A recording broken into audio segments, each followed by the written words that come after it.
AI हर जगह है। Government office से लेकर प्राइवेट ऑफिस तक, institutions, colleges, every single person is using AI. But when it comes to India, India के पास भी एआई के लिए अपना खुद का एक स्पेशल मिशन है, which is India AI mission. अब इंडिया इस मिशन के तहत क्या अचीव करना चाहता है, क्या अचीव कर चुका है, एआई का फ्यूचर क्या है when it comes to India, और एआई के इन सब चीज़ों को इम्प्लीमेंट करने के लिए इंडिया को क्या चैलेंजेस फेस करने पड़ सकते हैं, आज के वीडियो में हम यही सब चीज़ें डिस्कस करेंगे। So welcome to another class with me Gurpreet Rana.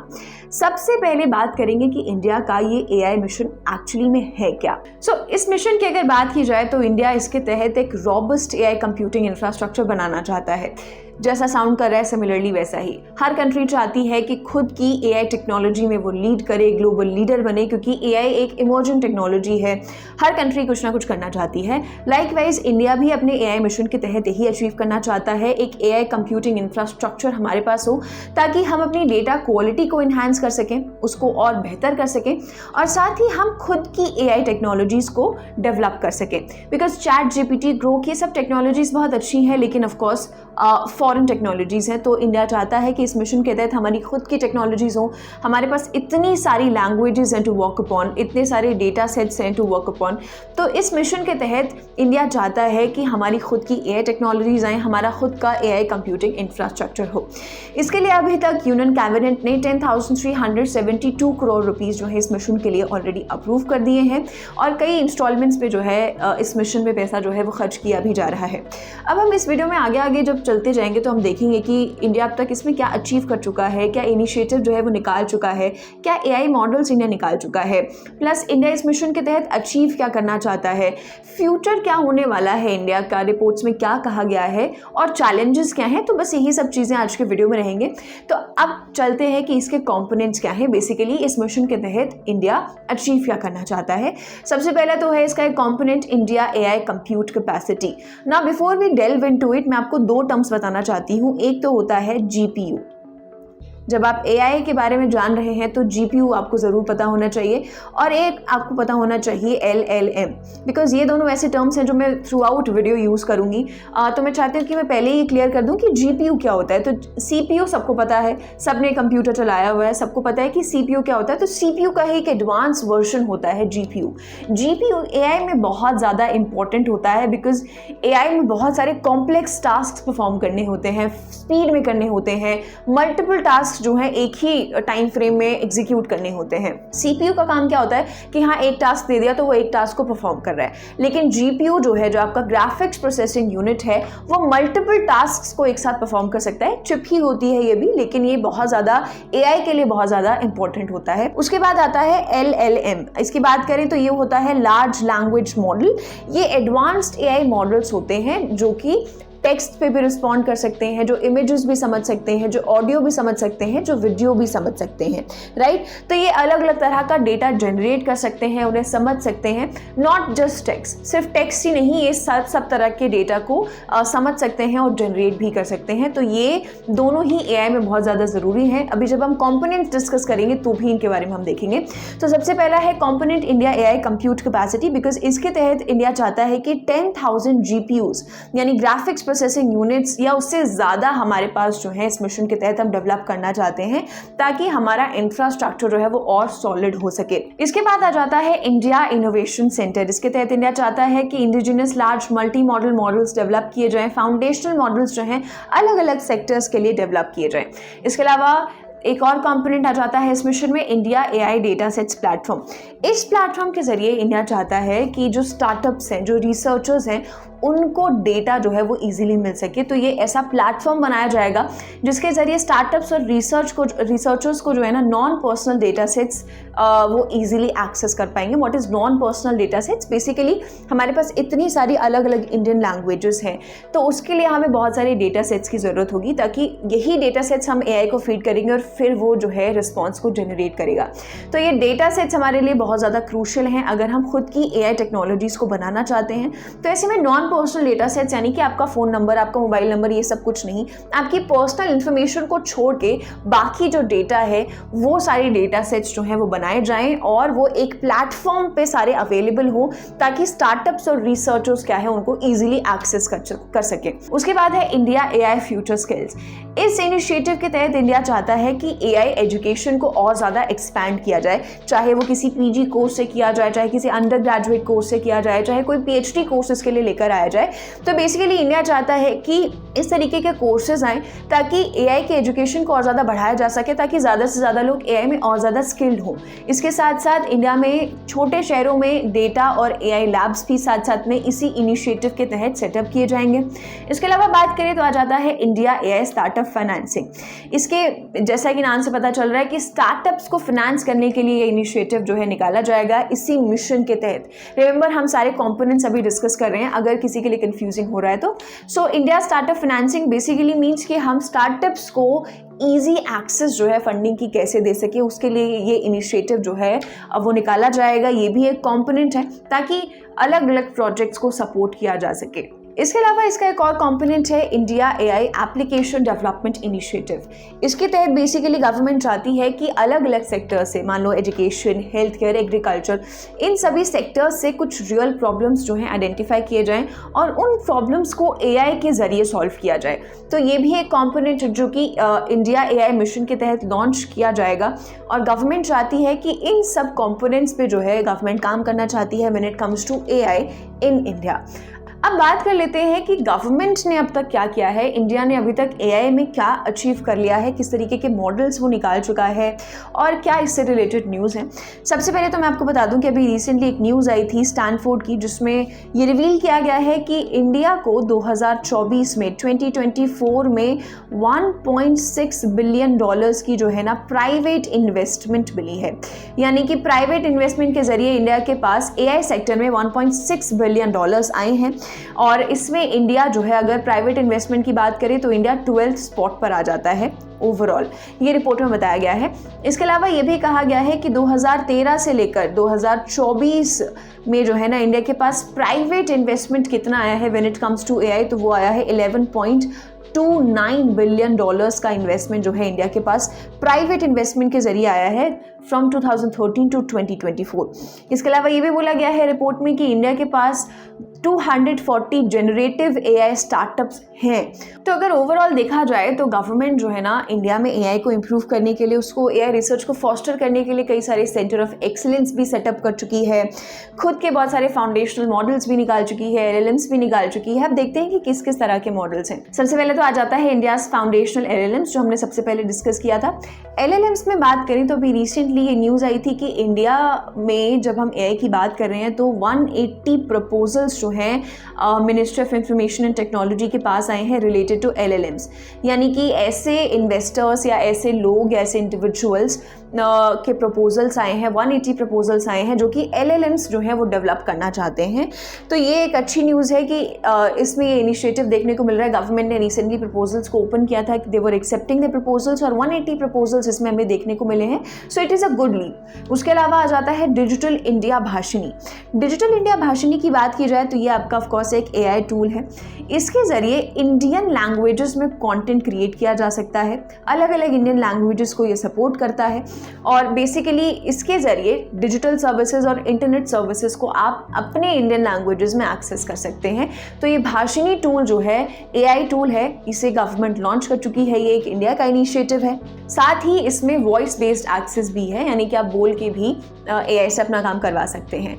उसके बाद आता है भारत जेन। भारत जेन की बात की जाए तो इसे 2024 में लॉन्च किया गया था, यानी अभी लास्ट ईयर ही इसे लॉन्च किया गया है। ये दुनिया का पहला government funded multi modal LLM है। इसकी बात की जाए तो इसका काम ये होगा कि ये एआई टूल्स को डेवलप करेगा। जैसे चैट जीपीटी आपका एक एआई टूल है, तो भारत जेन का काम होगा कि ये अलग अलग AI टूल्स को बिल्ड करेगा जो कि इंडियन लैंग्वेजेस को या इंडियन स्पीच को, इंडियन इमेजेस को जो है समझ सके। तो ये भारत जेन बेसिकली इंडियन लैंग्वेजेस के लिए या इंडिया के लिए स्पेसिफिकली डिज़ाइन किया जा रहा है ताकि ये अलग अलग AI मॉडल्स को बिल्ड कर सके। साथ ही इसके ज़रिए पब्लिक सर्विसेज को इम्प्रूव किया जा सके। मान लो बहुत ही कोई टफ सी प्रेस रिलीज गवर्नमेंट इशू करती है तो बहुत कम लोग होते हैं जो उसे समझ पाते हैं, राइट। तो इसके ज़रिए पब्लिक सर्विसेज को भी थोड़ा सा ईजी किया जाएगा कि AI जो है वो अलग अलग इंडियन लैंग्वेजेस में रिस्पॉन्ड कर सके, समझा सके, ईजिली बातचीत कर सके। तो भारत जेन इसके लिए लॉन्च किया गया है। इसके अलावा बात करें तो सर्वम वन AI मॉडल है। सर्वम वन AI मॉडल की बात की जाए तो ये भी एक लैंग्वेज मॉडल है जिसे इंडियन लैंग्वेजेस के लिए ऑप्टिमाइज किया गया है। ये अभी फिलहाल 10 मेजर इंडियन लैंग्वेजेस को सपोर्ट करता है और इसका भी अगर काम की बात की जाए तो ये आपके टेक्स्ट को समराइज कर सकता है, ट्रांसलेट कर सकता है, कंटेंट जनरेट कर सकता है। ये सारी की सारी जानकारी जो है प्रेस इंफॉर्मेशन ब्यूरो के थ्रू जो है वो दी गई है। इसके अलावा चित्रलेखा है। चित्रलेखा भी एक AI टूल है। इसकी बात करें तो ये ऑडियो ट्रांसक्रिप्ट्स को एडिट करने में हेल्प करता है और ये भी बहुत सारे इंडियन लैंग्वेजेस को सपोर्ट करता है। उसके बाद आ जाता है हनुमान्स एवरेस्ट 1.0। इसकी बात करें तो ये अभी फिलहाल 35 इंडियन लैंग्वेजेस को सपोर्ट करता है और इसका टारगेट है कि इनको 90 इंडियन लैंग्वेजेस के लिए जो है डिज़ाइन किया जाए। ये भी आपका मल्टीलिंगुअल कम्युनिकेशन के लिए इसको डिज़ाइन किया है। तो ओवरऑल अगर हम अभी इनिशिएटिव्स देखें तो फिलहाल गवर्नमेंट का फोकस है कि कैसे इंडिया की डाइवर्स लैंग्वेजेस को फोस्टर किया जा सकता है, कैसे केटर किया जा सकता है अलग अलग लैंग्वेजेस के लोगों को, ताकि हर कोई जो है AI को यूज़ कर सके, हर किसी के लिए जो है AI एक्सेसिबल हो। अब इसके बाद आते हैं कि फ्यूचर क्या होने वाला है, क्या हमें देखने को मिल सकता है। तो अभी रिसेंटली एक रिपोर्ट आई थी, the India skills report 2024 by वीबॉक्स।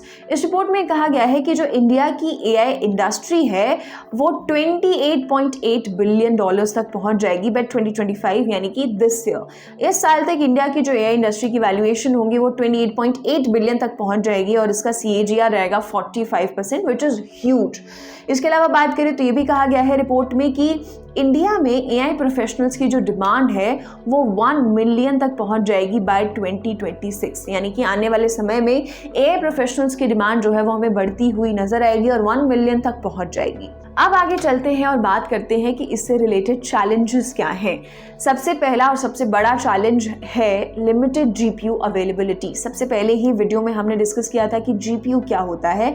GPU बहुत ज़्यादा एक्सपेंसिव होते हैं, महंगे होते हैं, स्कार्स है यानी कि इनकी कमी है। इंडिया में बात करें तो बहुत ज़्यादा कमी है, महंगे बहुत ज़्यादा हैं और अवेलेबिलिटी कम है। ऐसे में जो हमारा टारगेट है कि हम 10,000 से भी ज़्यादा GPU बनाना चाहते हैं तो वो एक टफ हमारे लिए चैलेंज खड़ा हो जाता है कि इतना एक्सपेंसिव सोर्स है ये AI प्रोड्यूस करने के लिए, क्योंकि AI अगर हम बना रहे हैं तो GPU की ज़रूरत तो यानी कि पड़ेगी ही पड़ेगी। तो ऐसे में इसको कैसे प्रोक्योर करना है, कैसे ख़रीदना है, कहाँ डिप्लॉय करना है, कैसे इसका इस्तेमाल करना है, ये सब चैलेंजेस देखने को मिल जाते हैं बिकॉज इट्स एक्सपेंसिव। एक एग्जाम्पल के लिए मैं आपको बता दूं कि NVIDIA जो है, जो कंपनी है, जो सबसे बड़ी GPU प्रोड्यूसर है दुनिया भर की, उसकी एक A100 चिप जो है वो $10,000 कॉस्ट करती है, यानी कि it is way expensive than you think. तो यहाँ पर अवेलेबिलिटी कम आ जाती है, क्योंकि अवेलेबिलिटी कम है तो AI आगे फिर कैसे डेवलप होगा। तो ये एक बड़ा चैलेंज है इंडिया के लिए। इसके अलावा लिमिटेड AI एक्सपर्टीज़। अब यहाँ पर बात करें तो स्किल्ड AI प्रोफेशनल्स कम है, उसकी कमी देखने को मिलती है इंडिया में। हालांकि जैसे कि अभी हमने देखा कि इंडिया AI मिशन के तहत एजुकेशन में एक्सपैंड करना चाहते हैं AI को गवर्नमेंट, राइट, कि ज़्यादा से ज़्यादा लोग AI में और ज़्यादा स्किल्ड हो। लेकिन फिलहाल अगर प्रेजेंट सिनेरियो की बात की जाए तो यहाँ पर कम एक्सपर्टीज़ देखने को मिलती है, कम स्किल्ड प्रोफेशनल्स जो हैं हमें AI में देखने को मिलते हैं, which is also a challenge. Because जब तक आपको AI में स्किल्ड प्रोफेशनल्स नहीं मिलेंगे तब तक आप कैसे इनोवेशन उसमें लेकर आएंगे, कैसे उसमें आप बेहतर रिसर्च कर पाएंगे, कैसे अपने आप को कंपेटिटिव बना पाएंगे इन द ग्लोबल मार्केट। उसके बाद lack of computing infrastructure. Of course computing infrastructure बहुत ज़्यादा ज़रूरी है। हमारे पास एडिकेट इंफ्रास्ट्रक्चर की हमें ज़रूरत है। स्टोरेज फैसिलिटीज़ हमारे पास एडिकेट होनी चाहिए, बिकॉज अगर हम AI की बात कर रहे हैं तो बहुत सारे डेटा सेट्स की ज़रूरत है, बहुत सारा डेटा होगा जिसे स्टोर करना होगा, तो उसके लिए बहुत अच्छे इंफ्रास्ट्रक्चर की अनडाउटेडली ज़रूरत है। ऐसे में अभी फ़िलहाल इंडिया में जो है इंफ्रास्ट्रक्चर की कमी नज़र आती है। तो ये भी एक बड़ा चैलेंज है कि अगर हम AI आगे डेवलप करना चाहते हैं, आगे बढ़ना चाहते हैं, तो पहले हमें इन प्रॉब्लम्स के ऊपर भी नज़र डालनी होगी। उसके बाद आता है data access and quality. Data access और क्वालिटी की बात की जाए अगर तो AI मॉडल्स को अलग अलग इंडियन लैंग्वेजेस के लिए ट्रेन करना, यानी कि बहुत सारे डेटा सेट्स की ज़रूरत होगी, which is very critical and which is very crucial. अगर हम इंडिजिनस AI मॉडल्स डेवलप करना चाहते हैं तो डेटा सेट्स हमें बहुत ज़्यादा चाहिए होंगे, लेकिन अभी जो करंट हमारे पास डेटा सेट्स है वो बहुत ज़्यादा इफेक्टिव नहीं है, बहुत ज़्यादा जो है ना यूज़फुल नहीं है करंट AI मॉडल्स के लिए। तो डेटा एक्सेस और उसकी क्वालिटी बहुत ज़्यादा डिपेंड करती है कि हम कैसे आगे अपने AI में इम्प्रूव कर पाएंगे, अपने AI मॉडल्स को कैसे और बेहतर बना पाएंगे, कैसे एक्सेसिबल जो है सबके लिए, सारे इंडियंस के लिए बना पाएंगे। उसके बाद आ जाता है एनवायरमेंट कंसर्न्स। एनवायरमेंट कंसर्न्स भी देखने को मिलते हैं when it comes to AI। Now it is not just limited to India, but of course हम इंडिया की बात करें तो ये इंडिया के लिए तो खुद के लिए एक चैलेंज है ही। एक फैक्ट है कि अगर आप गूगल में सर्च करते हैं और अगर आप AI में कुछ सर्च करते हैं तो AI का जो सर्च है वो ज़्यादा एनर्जी कंज्यूम करेगा, और अगर आप AI में इमेज डाल के कुछ सर्च कर रहे हैं तो वो और भी ज़्यादा एनर्जी कंज्यूम करेगा। इसका मतलब ये है कि जब आप AI का इस्तेमाल करते हैं, जब आप उसमें कुछ सर्च करते हैं तो ज़्यादा इलेक्ट्रिकल सिग्नल्स की ज़रूरत होती है डेटा को प्रोसेस करने के लिए, स्टोर करने के लिए और उसको रिट्रीव करने के लिए। और यही रीज़न है कि जो AI टूल्स हैं वो बहुत ज़्यादा एनर्जी जो है वो कंज्यूम करते हैं, and it is expected to significantly rise. ऐसा नहीं है कि कम होने वाला है, एक्सपेक्टेड यही है कि ये कम होने वाला है। जैसे कि फ़िलहाल अगर बात की जाए तो फ़िलहाल 1 से 1.3% जो है ना इतनी इलेक्ट्रिसिटी कंज्यूम करता है globally AI। And according to IEA, international energy agency, ये जो है वो इंक्रीज़ होने वाला है टू 1.5% से लेकर 3%, इसके बीच जो है ये जाने वाला है ग्लोबल इलेक्ट्रिसिटी, राइट। तो अगर बात की जाए तो इंडिया के ऊपर भी, इंडिया भी जल्द ही जो है ना ये इन्वायरमेंटल टोल अपने AI और डेटा सेंटर्स पे फेस करने वाला है। डेटा सेंटर्स की बात करें तो डेटा सेंटर्स को लेकर ऑलरेडी मैंने एक वीडियो बनाई हुई है जिसमें डेटा सेंटर्स को लेकर हमने बात की है कि इंडिया का डेटा सेंटर इंफ्रास्ट्रक्चर कैसा है। आप चाहें तो वो वीडियो भी चेकआउट कर सकते हैं प्लेलिस्ट में। Apart from that environmental concerns हैं ही, बिकॉज इलेक्ट्रिसिटी बहुत ज़्यादा कंज्यूम करता है, तो इसे कैसे टैकल करना है इसके लिए भी एक प्लान जो है रेडी ज़रूर होना चाहिए, तभी हम इन सब चैलेंजेस को जो है ना टैकल करके आगे इम्प्रूव कर पाएंगे। सो ओवरऑल अगर देखा जाए तो इंडिया कई सारे लैंग्वेज AI मॉडल्स जो है वो निकाल चुका है और अभी निकाल भी रहा है, उन पे काम भी चल रहा है। इंडिया AI मिशन के तहत करना क्या क्या चाहता है, किस किस तरह के इनिशिएटिव्स लेना चाहता है, वो भी हमने देखा, प्लस चैलेंजेस क्या हैं वो भी हमने देखे। इसके अलावा अगर आप और ज़्यादा डिटेल में इसमें से कुछ समझना चाहते हैं तो कॉमेंट सेक्शन में ज़रूर बताएं। मिलेंगे अगले वीडियो में। For more of such videos, do like, share and subscribe to ET Now Swadesh.